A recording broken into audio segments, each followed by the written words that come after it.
So if you've been keeping up with my channel, I went super hard in recently showing off a lot of this game called Street Combat for the Super Nintendo, a game that was localized from a Ranma one-half fighting game which I very recently showcased on my channel called Ranma one-half Chonai Geki Tohen, which translates to Neighborhood Combat Chapter, so that's where they got the combat name from.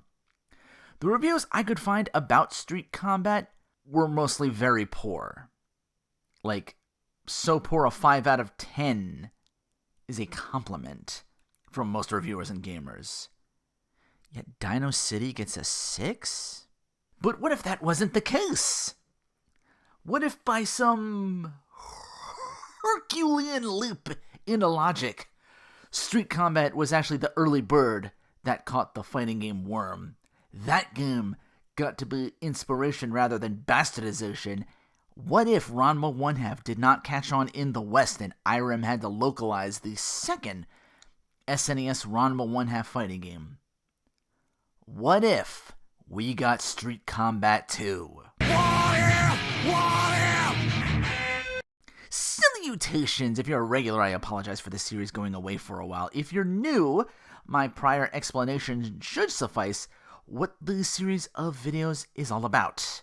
Me taking ideas and running with them. So, I have here the character select from Ranma one-half Hard Battle. I've put notations on the returning characters from the first game of what their localized names were. The Ranmas return, so main character Steven in armor and civilian are in Street Combat 2, of course. Shampoo and Ryoga return as Lita and CJ respectively. Wait a minute. Isn't Genma a returning character? Here's where I start. See, the first Ranma one-half game, which I've done a playthrough and a mirror match video of, if you're interested, as well as the Street Combat version.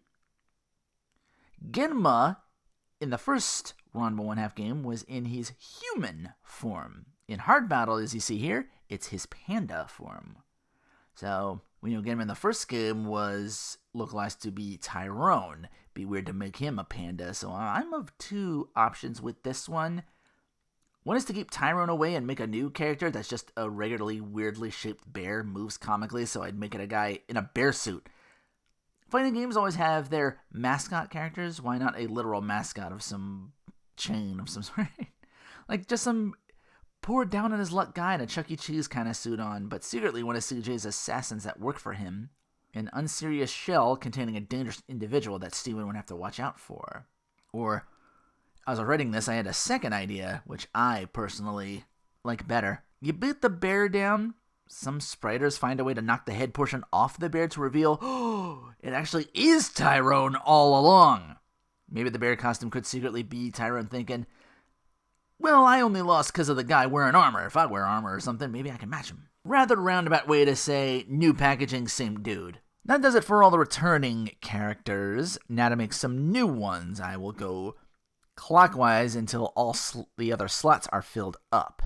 And we continue with Akane Tendo. My idea for Street Combat 2 is that she's an old friend / rival of Steven, who, if he is kung fu like Ranma, we have our karate rival, not really keeping the will they won't they vibe Akane and Ranma have, but she would get to be the street smart and more low-tech counterpart to Steven. I like to think that Irem got the name Steven from Steven Seagal. So the equivalent would be to name this karate character after Jean-Claude Van Damme. So localize her name to be Jin, or get punny with it and call her Van Damme. Next character, Moose. Swirly glasses and hidden weapons. How do we localize him and Americanize him?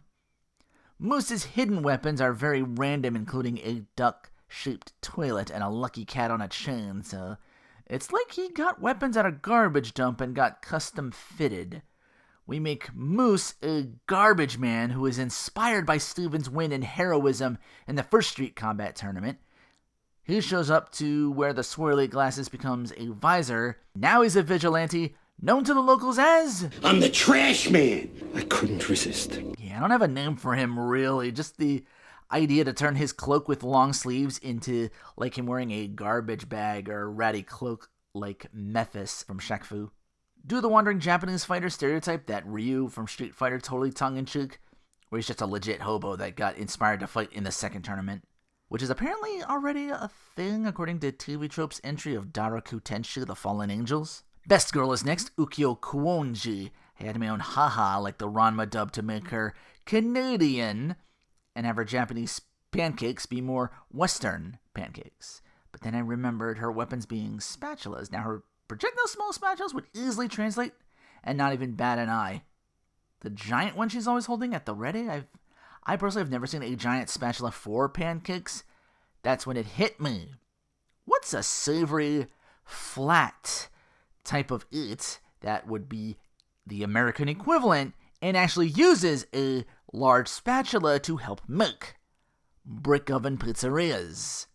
She'd be right next to Tyrone. So maybe the Chuck E. Cheese comes back around. And Pizza Girl here is just, I'm getting my mascot guy back so he can stay on the straight and narrow, and I will smack the pizza out of anyone who tries to interfere. Boom. Like, put that right on the on the manual with a short story blurb of her saying this and why she's competing in the second Street Combat Tournament. Mamma Mia's Pizza. She can just be named Mia for short. Now for Ghostly Gosenkuji. I struggled with him the most to name the guy at first, but I look at his weapons. I'm like, okay, he's got a hammer, he's got a nail, he's got a wooden dummy. Clearly a voodoo type character if you really want to go there. If Genma can be a brother in Street Combat, we can do the same with Gosenkuji. His name would be Samuel and his dummy Eddie. You want a funny? Here's what you do. Take Samuel, you cut that name in half, and take the first 3 letters, and then you say that with the second name like it's one word. Get it? Next up, Gambling King. He's got cards, dice, and an animal that pops out of his hat to attack. Can easily be turned into some seedy Casino Vegas magician. Change the deer to a jackalope or long-eared rabbit. That's the thing that comes out of his hat. Team him up with Sam. They both work for the returning CJ and his partner Lita. Because the story of the first game, as I read on the manual, CJ was a head assassin trying to murk some VIP. Said VIP could possibly be Jean Van Damme, or just have some fun and make it initials with it, like VIP Valerie Inez Palomino or something like that. It's like, I know the truth of CJ and that Red Skull armor and why he was after me and all this. I was going to reveal the truth. Drops a bombshell, a plot bomb, why CJ has that Red Skull armor, Lita being a ninja assassin, and now she knows they're teaming with a voodoo guy and a scary magician. They're more than just assassins. The reason they kill, they serve a cult. Which brings me to the bosses, Pantyhose and his beast form. Could easily do the localization and zoocite the character and make the pretty male a pretty female. This is 90s localization. They would totally do that. So yeah, head of a cult serving the second form that main villain houses and make it like a winged devil or something like that. And name her Miss Fur. First name Lucy. I'm having way too much fun with it. So basically take the 12 characters and split them into good and evil.